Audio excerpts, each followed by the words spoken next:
我覺得遲起步唔代表唔會成功咯。喺今年嘅4月份啦，就收到我登上呢個世界第一啦。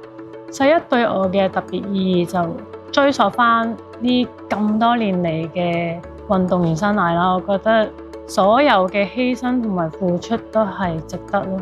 因為如果冇堅持，我覺得我已經放棄咗10幾次。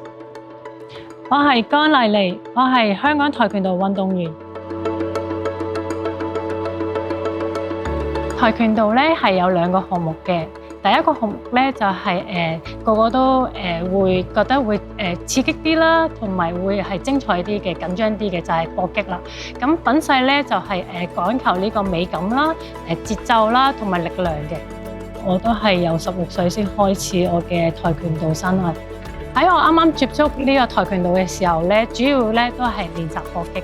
搏擊其實當時咧屋企人係唔中意嘅，因為太多碰撞，所以我就真係好似由零開始咁樣學習。咁當時都感覺到佢個吸引性啦。其實佢俾我感覺就係多勞多得嘅感覺咯。喺2016年咧就開始加入咗香港隊啦，自此就成為咗品勢嘅運動員。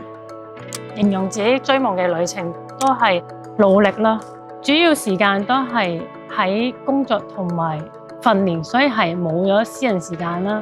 因為自己好中意呢樣嘢，所以我覺得所有嘅犧牲都係值得。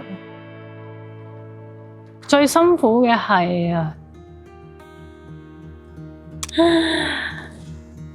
我覺得我係同傷患共存啦。喺我2024年去印尼比賽嘅時候，當時髖關節嗰個位磨損咗，因為平時我哋做嘅動作都好多啦，所以就會令到我每一次踢嘅時候都會有痛楚咁樣咯。喺比賽嘅時候好煎熬，現場嘅環境係好熱啦，水土不服啦，個傷患好痛啦。當時又覺得點解我要喺度？嗰陣時我就諗，機會冇咗就冇咗，幾辛苦都要打好呢一次嘅比賽啦。最尾好彩啦，就拎到冠軍啦。當時嘅心情係又興奮啦，又攰啦。所以嗰陣時，如果我冇努力刻苦咁樣去堅持住每一個機會、每一個訓練、每一個比賽嘅話，我覺得係唔會有追到夢呢個後果成功之路咯。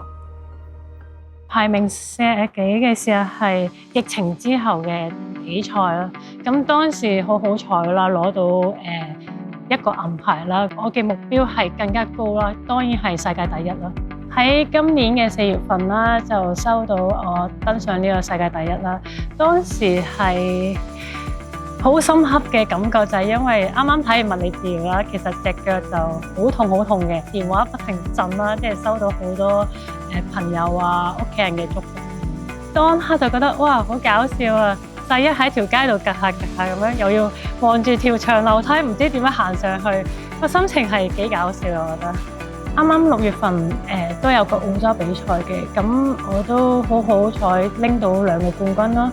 咁當時都壓力係一定有嘅，但係我就會成日會同自己對話啦。只要發揮到最好嘅自己，我覺得無論係名次係幾多，我覺得都係贏咗自己。